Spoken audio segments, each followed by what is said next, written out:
নমস্কার বন্ধুরা, কেমন আছেন সবাই? আমি মধুমিতা, রান্নার সংসারে আপনাদেরকে সকলকে আরও একবার স্বাগত জানাই। আজ আমি আপনাদের সঙ্গে শেয়ার করব চানা মশলা রেসিপি। একদম অথেন্টিক ঘরোয়া পদ্ধতিতে কিভাবে রেস্টুরেন্ট স্টাইল বা বিয়ে বাড়িতে যেভাবে স্বাদ পাওয়া যায় সেই স্বাদেই কিভাবে ঘরোয়া পদ্ধতিতে আপনারা তৈরি করে নিতে পারেন সেটা আপনাদের সঙ্গে আজ আমি শেয়ার করব। খেতে হবে অনবদ্য, দুর্দান্ত। যে কোনো রুটি, পরোটা, নান যে কোনো সঙ্গে কিন্তু আপনারা এই রেসিপিটি খেতে পারেন। তো চলুন পুরো রেসিপিটি দেখার অনুরোধ রইল। এখানে আমি চানা মশলাটা বানাবো, তার প্রসেসিংটা শুরু করছি। তার জন্য আমি এখানে কাবুলি চানা 7 থেকে 8 ঘন্টা মতো রাত্রে ভিজিয়ে রেখেছিলাম। জলের মধ্যে দিয়ে দিয়েছি একটু হলুদ এবং চানা মশলাগুলো সব ঢেলে দেবো। চানা মশলাগুলো যেন খুব তাড়াতাড়ি এবং সফটভাবে সেদ্ধ হয়ে যায়, তার জন্য এখানে খুব সামান্য পরিমাণে একটু খাবার সোডা দিয়ে দেবো। আঁচটাকে মিডিয়ামে রেখে 4 থেকে 5টা সিটি দিলেই কিন্তু একদম খুব সুন্দরভাবে চানাগুলো সেদ্ধ হয়ে যাবে। একদম সুন্দর সেদ্ধ হয়ে গেছে, নরম হয়ে। চলুন এবার রেসিপিটা শুরু করি। এর জন্য আমি এখানে নিয়ে নিয়েছি সাদা তেল। তেলের মধ্যে দিয়ে দিলাম সামান্য পরিমাণে 5 ফোড়ন। তারপর আমি এখানে নিয়েছি একটু পেঁয়াজ বাটা।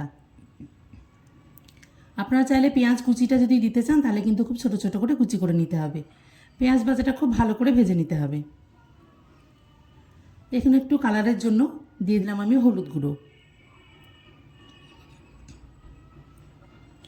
পেঁয়াজ বাটাটা একটু ভালোভাবে বাটা হয়ে গেলে, ভাজা হয়ে গেলে কিন্তু এখানে আমি আরও কিছু মশলা অ্যাড করবো। এটা আমি নিয়ে নিয়েছি আদা, রসুন এবং কাঁচা লঙ্কা। খুব ভালোভাবে পেস্ট করে নিয়েছি মিক্সিতে, সেখান থেকে আমি 2 চামচ পরিমাণে দিয়ে দিলাম।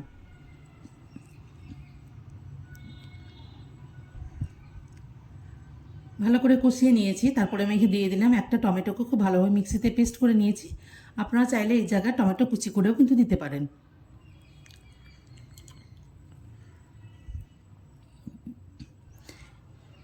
এবার আমি এখানে কিছুটা বেসিক মশলা মেশাতে থাকবো। নিয়ে নিয়েছি আমি ধনের গুঁড়ো 1 চামচ পরিমাণে, জিরের গুঁড়ো 1 চামচ পরিমাণে। তারপরে সামান্য পরিমাণে জল দিয়ে কিন্তু আমি মশলাটাকে একটু কষিয়ে নেব।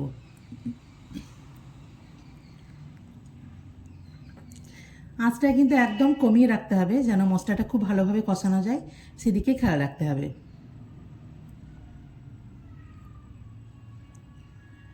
এবার আমি এখানে নিয়ে নিয়েছি একটু কালারের জন্য কাশ্মীরি রেড চিলি পাউডার, আর আমার আছে এখানে চানা মশলা। বাজার থেকে কিনা যে কোনো চানা মশলার থেকে এখানে কিন্তু আমি 1 থেকে 1.5 চামচ পরিমাণ দিয়ে দিয়েছি।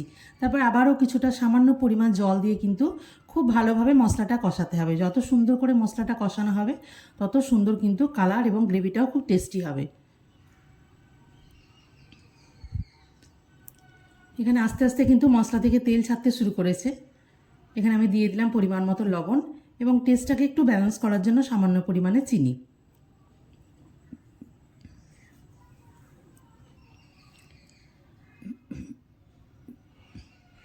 খুব ভালোভাবে আবারও কষিয়ে নিয়েছি নুন এবং মিষ্টিটা দিয়ে।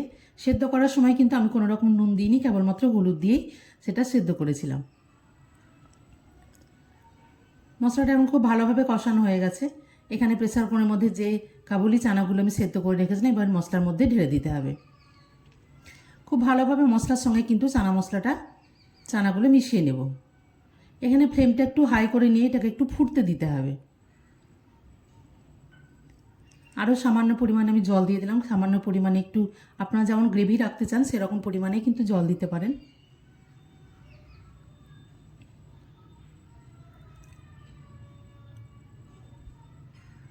এবার আমি নিয়ে নিয়েছি এটাকে খুব সুন্দর একটা টেস্ট আনার জন্য কসুরি মেথি। খুব ভালোভাবে হাত দিয়ে এটাকে মশলা একটু দিয়ে দিতে হবে, আর দিয়ে দিতে হবে ঝালের জন্য 2টো কাঁচা লঙ্কা চিড়ে। এবার এটা যেন একদম বিয়েবাড়ির স্টাইলে হয় তার জন্য এখানে আরও কিছু প্রসেসিং আমার বাকি আছে।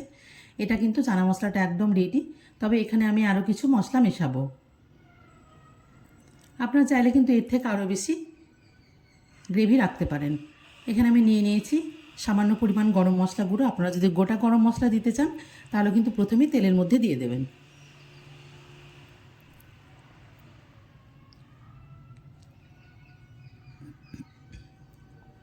এবার এখানে আমি 1 চামচ পরিমাণে একটু ঘি নিয়ে নিয়েছি। এই ঘিয়ের মধ্যে আমি দিয়ে দেবো সামান্য পরিমাণে হিং। হিংটা একটু ভাজা হয়ে গেলে কালারের জন্য দিয়ে দেবো 1 চামচ পরিমাণ রেড চিলি পাউডার।